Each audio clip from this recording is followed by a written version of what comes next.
you currently looking to invest in a smart ring and wondering if the Ultrahuman Ring Air is the one for you, I've been using this ring for the past couple of months now, and I'm going to be completely honest and give you my thoughts about this ring.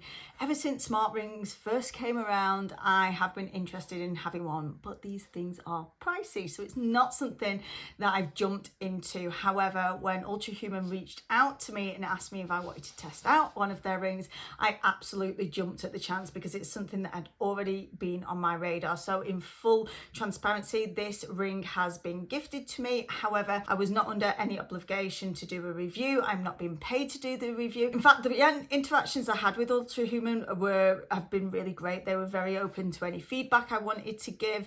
And unlike some companies when they give out gifted items, they haven't been absolutely hounding me about doing a review. In fact, they've just pretty much left me to it and just asked if I had any feedback. So they are some green flag signals that I look at when I want to test out products. With that disclaimer out of the way, let's get into the review. So when you first order your ring, you are going to be sent out a sizing kit. You get these little plastic rings that are exactly the same shape and size as the Ultrahuman ring. You're supposed to wear it for 48 hours so that you can see how your finger changes in size throughout the day, whether you're hot or cold. And they say that there shouldn't really be much of a gap, but I did find I could have almost been between sizes. The 7 is the one that I went with. The 6 literally cut off blood circulation. If there was like a half size in between, I think that would have been an even closer fit. But as I've worn this, I found that it really is quite a good fit for me. So the smart ring really uses cutting edge technology. It's going to look at your sleep tracking, your movement tracking, your heart rate variability,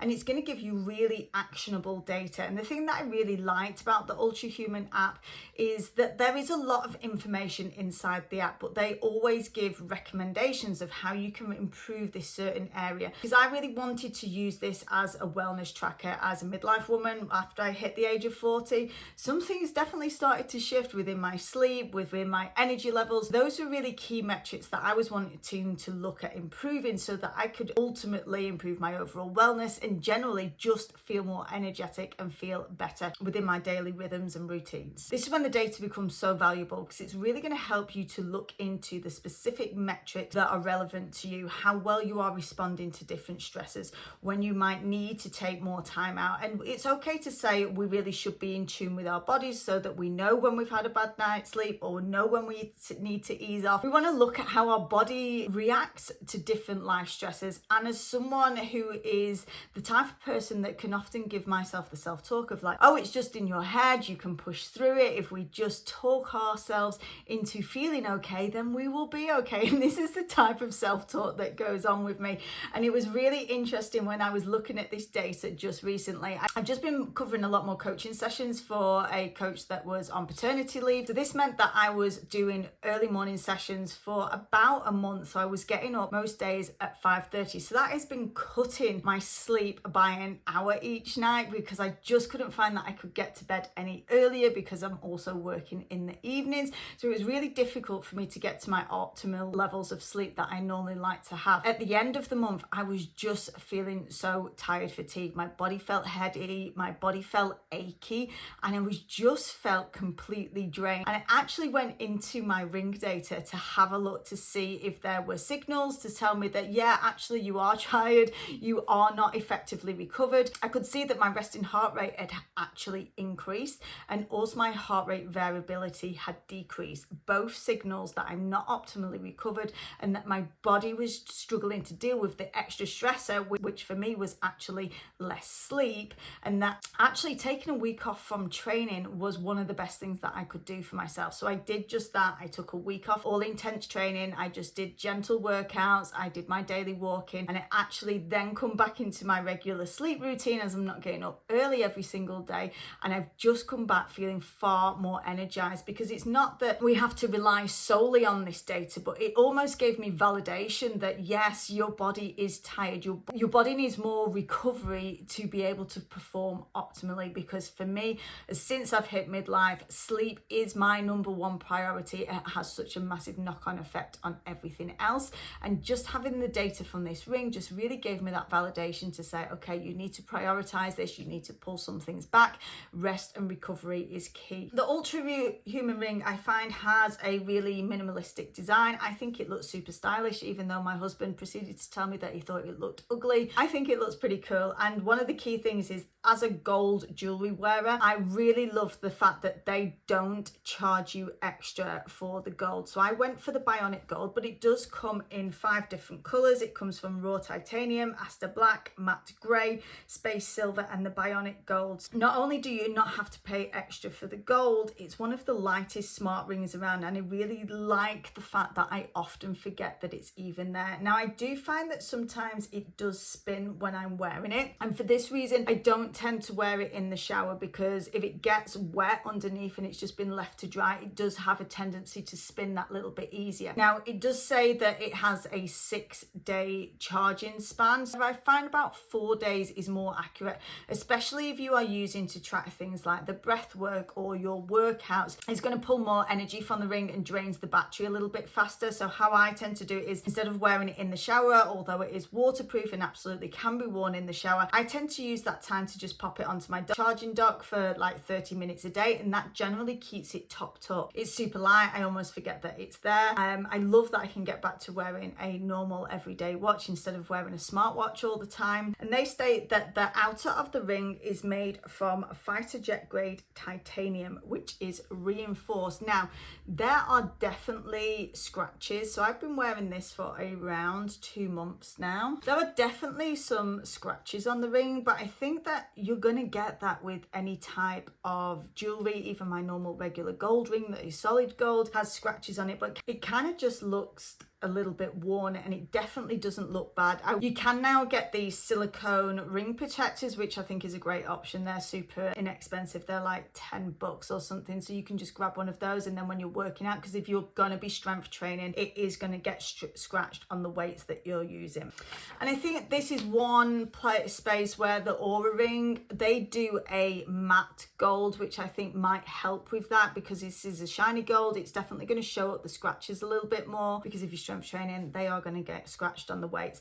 And I must admit, this is quite like a boxy shape, and I think the Oura ring has a slightly more rounded shape. I don't know if I prefer the look of the Oura ring. I don't really have that Oura ring to compare it to, but I don't mind the look of this. I think maybe the design of the Oura ring is just a little bit more sleek, and like I say, with that matte gold, but you are going to have to pay an extra price with the Oura ring on that matte gold, and it's pretty significant price. And another area where the Ultrahuman wins hands down is because there are no additional monthly fees. When I found out that not only do you have to spend, like, I forget the exact amount of the Oura ring, but I will put it on, but on top of that you then have to pay $5.99 a month to access all of the data within the app, whereas the Ultrahuman ring, you do not have to pay any additional fees. It is a one-off price, and then you get access to the app. And although the ring is water resistant, when I went for a swim, I decided not to use it because I wasn't sure how long I was going to be in the pool for, and it says to just be in the water for like 30 minutes. So it's not going to be a great fitness tracker for a swimmer. I think a smartwatch is definitely going to be a better option for that. In fact, in general, I don't think that the fitness tracking on this is the most amazing. Yes, it does a good job of giving you the basics, which is what I want to use it for as a wellness tracker. However, if I was going into a period of training where I'm training for an event, I've got a race coming up or something, I would want more specific and more hard wearing tracker. So I would definitely not be getting rid of my smartwatch completely, but I love to use the ring instead of a smartwatch on a day-to-day basis, but I would be keeping a hold of my smartwatch for fitness tracking. So if it is fitness tracking mainly that you are wanting, you might want to go down the route of having a smartwatch. However, I think where this really stands apart is with the wellness tracking, when we're looking at rest, recovery,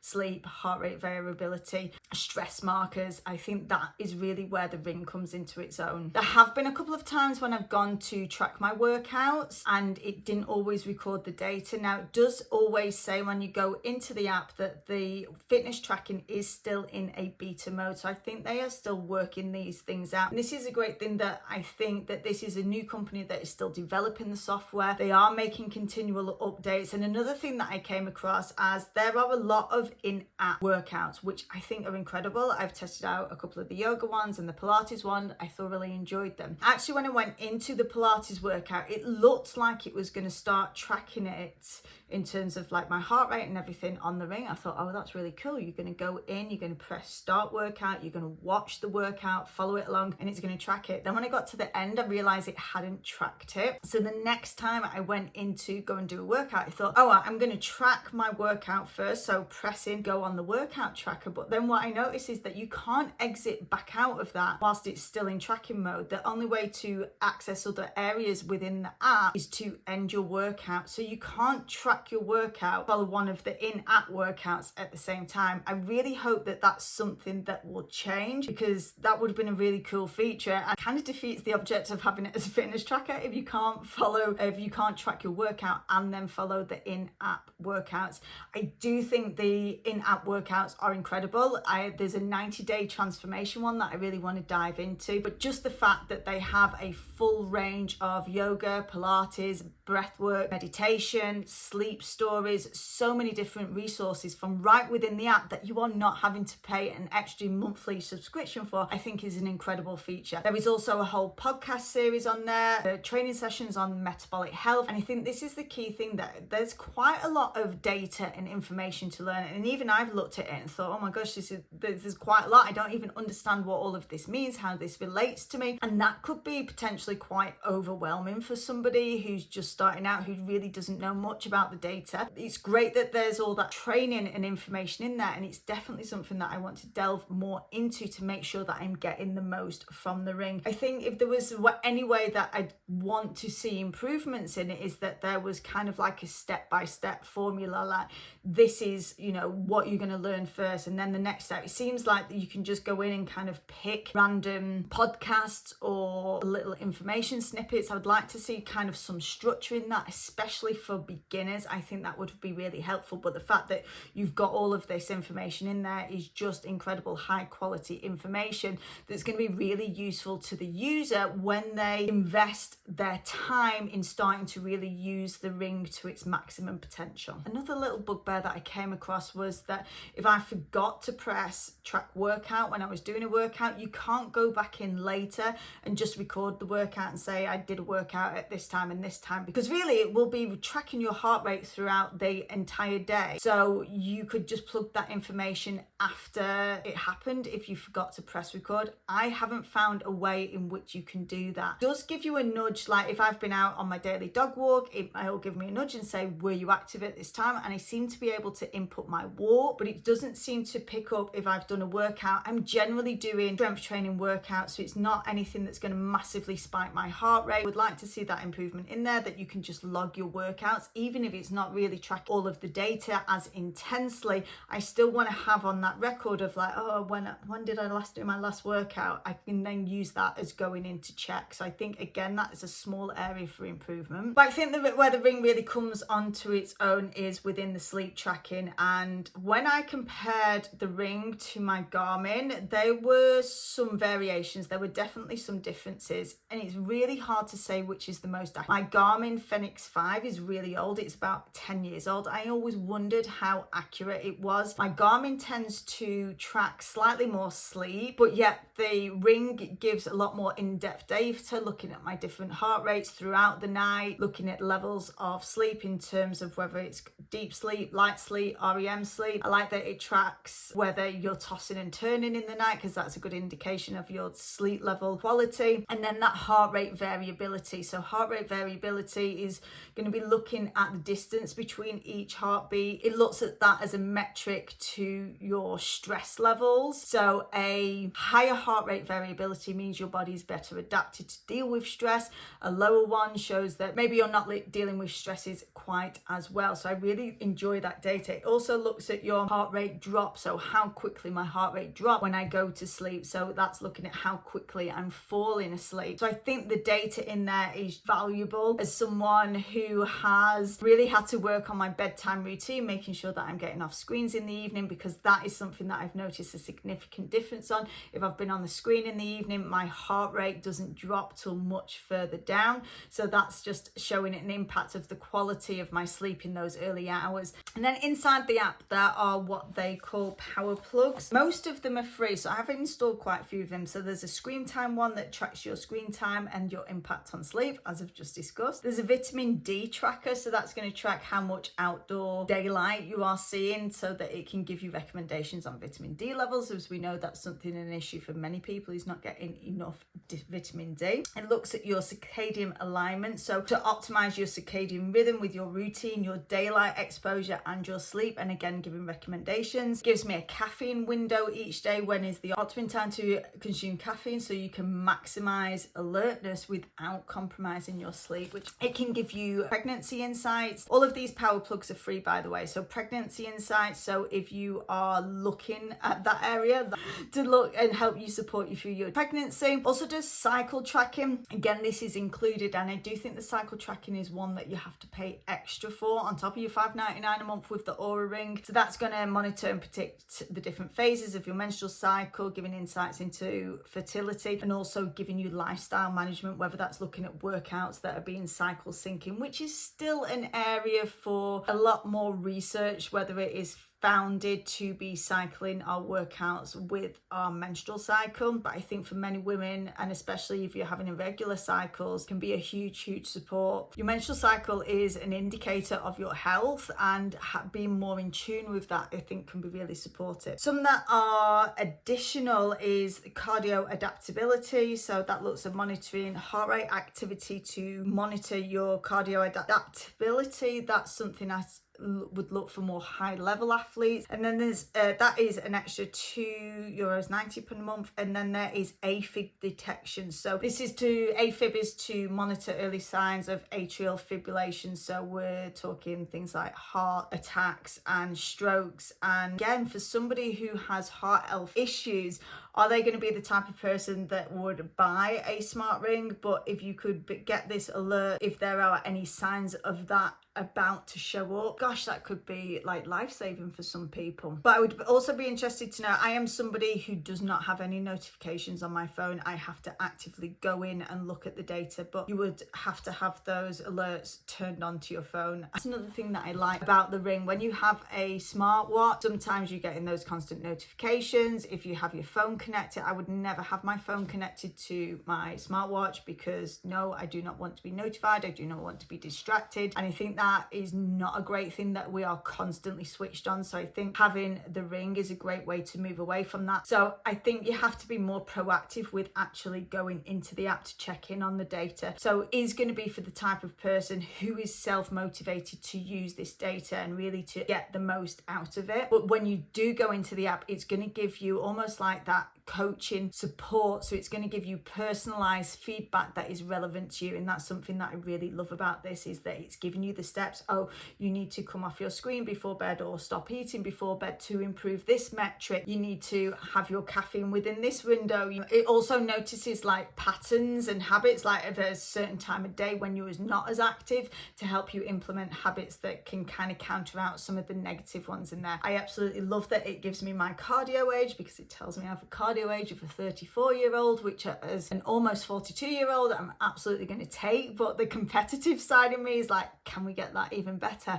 I could definitely improve my cardio fitness, because it's not something I've been working on of late. So feedback really gives me the motivation to see these health elements improve without it just being like constantly about weight loss, because I've seen so many people on here come and tell me that my body shape doesn't look like I should be a health coach. But my goodness, my ring data is telling me I'm at elite level. So that is what I say to you. Health is not just about what your body looks like.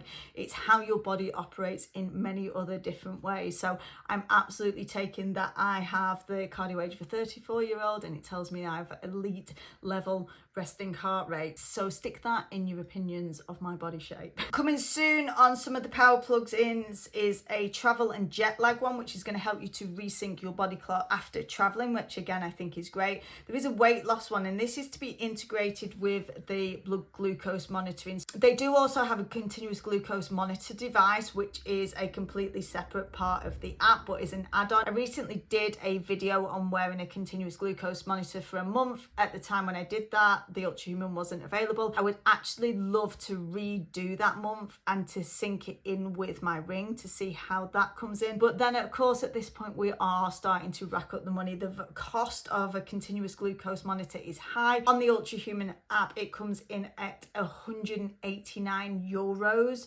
per month. It's obviously going to vary dependent on where you are, so it is a significant cost, but I do think from doing my review on that, it was valuable data as someone with PCOS who's also borderline insulin resistance. It did give me some good feedback. And then the final plug-in on that is a smart alarm. Now this, what a dream this would be. It's going to give you the ideal time for a smoother and more energized start. So it's going to wake you up at a time that is relevant to your body's needs in terms of rest and recovery. I mean, that would be wonderful to not have your wake up time dictated on your job, your work, your schedule, on external forces. How relevant that's going to be for people who have everyday jobs, I don't know. We have to get up when we have to get up, but I think that's a nice thing to kind of guide you and something to work towards, is that you are waking up at your specific and natural and ideal time. There is the option for some food tracking on the app. It's not really something that I've used because it's not been an area of focus for me right now. I did find that the app kind of goes in where, like it does when you start on MyFitnessPal, you've kind of got to put everything in to start storing it. Now what I have noticed is on a lot of food tracking apps these days, you can just take a picture of it. So when I did my continuous glucose monitor review, you could just take a picture of the food and the AI would recognize it and say what it is. That is the kind of thing that I would like to see on the app to help you track your food, because tracking food can really give you some valuable insights and is an important tool, especially when it comes to things such as weight loss. So I think that could be improved. I hate food tracking because of the time that it takes up. However, just taking a picture is a far easier way to do it. So I would hope to see that come in the future, but it just wasn't really something that I used at this moment. I also quite like that within my workout, my heart rate, you also put in your personal details in there. So it's got my heart rate, it knows my weight, it's seeing how much movement I'm doing in the day. It then gives me a calorie amount of my predicted calorie expenditure throughout the day, and it actually comes up a lot higher than I would have thought. And that's a reminder sometimes, especially for women who are so conditioned to be like eating less, that actually your body needs a certain amount of calories per day just to maintain. And if you are struggling with your energy levels, just looking at that calorie amount per day is like, well, no wonder I'm not feeling energized, because I'm not eating anywhere near enough food. And I think that is a really great insight to see how much your basal metabolic rate is for you as an individual, rather than just looking at guesstimations. And that's when the weight loss component can come in, because there is a weight loss plugin coming in, and that's going to be integrated with that continuous glucose monitor. So that would be really interesting to see how that works and how that comes up and what the additional costs are to that. The Ultrahuman Ring comes in at £329, which is €379, $349. But Ultrahuman very kindly given me a 10% discount code for anybody who wants to purchase or look into it using my link. You can use the link that will be down in the description and using the code ECN10 to get 10% off. So if you are interested in checking out the ring, I will put the links down below. So the final verdict on the Ultrahuman Ring, I've got to say, I've loved diving into the data. I've loved that it has given me that reassurance that what I'm feeling within my body is valid. It has given me the tools and the strategies to help me make improvements. And generally, since I've been using and really looking at this data, I've really worked. It's almost like gamified my sleep. And I did a full video on sleep, which I will link down below as well, that I really want to optimize. I'm at a time in my life that my body is going through hormonal changes. I've got my PCOS diagnosis as well as potentially coming in towards perimenopause. And so there are challenges that I'm facing. I feel that this gives me the feedback and some strategies that I can really start to work on. And because it's tracking all of this data, that I can see those significant improvements when I'm more on point with my health habits and routines, and ultimately what I want it for. Yes, I want it to track my workouts. I'm not that overly bothered that it's not tracking everything in terms of workouts. It's my overall wellness as a tracker that I really want to use this for, and that's really what it's helping me to achieve. And so I've been really impressed with the data, even if I haven't delved into it all. And that is the great thing about it, that there's actually so much more in there, and there's potentially more improvements that I could still be making. I'm really loving what I'm seeing from Ultrahuman as a company, and like I say, I got those green flags going on from the moment that they gifted me the item. The whole interaction and process that I've had with them has been really, really great. It's just been a really wonderful experience to be able to test out their product. I really like that they're continually evolving and improving, and I've been very impressed so far with what I have seen. When I've compared some of the data, as I mentioned earlier, when I'm looking at my Garmin, I've got to remember that any tracking device is going to have its limitations. Are any of these tools completely 100% optimal? They have got a study on their glucose monitor that shows its accuracy. I'd really like to see them investing in more of that, where they are looking at investing in studies that look at the data that is from the ring versus what the gold standard tested would be if you were to go into a sports science lab. That's where we want to really see the comparability. However, I do think that we can take it as a good guide and look towards our health markers, and to be able to make health improvements even for the general population. I suppose it's even only when we get to kind of the elite level that minute amount of accuracy is going to be ever more important. For general population, just a general guide is often going to be enough to help you make significant improvements. But hopefully we can start to get that information and data come through as the company continue to invest in themselves, invest in the product, and keep. But my overall verdict has been, I've been very, very impressed with this. Of course, I've got a slight bias in that I don't have another smart ring to compare it to. I've only been able to compare it to my Garmin watch. Looking at that in comparability, yes, there's been some discrepancies, but as I've just said, unless you're going to be an elite athlete, that small amount of discrepancy is not going to make the massive world of difference. What you want to look is at the trends over time with the specific device that you're using, and I think the Ultrahuman does a great job of that. As I mentioned earlier, you can check out them in the link down below, and please do consider using the code ECN10 to get your 10% discount. If you made it this far, thank you for being here, and we'll see you on the next one.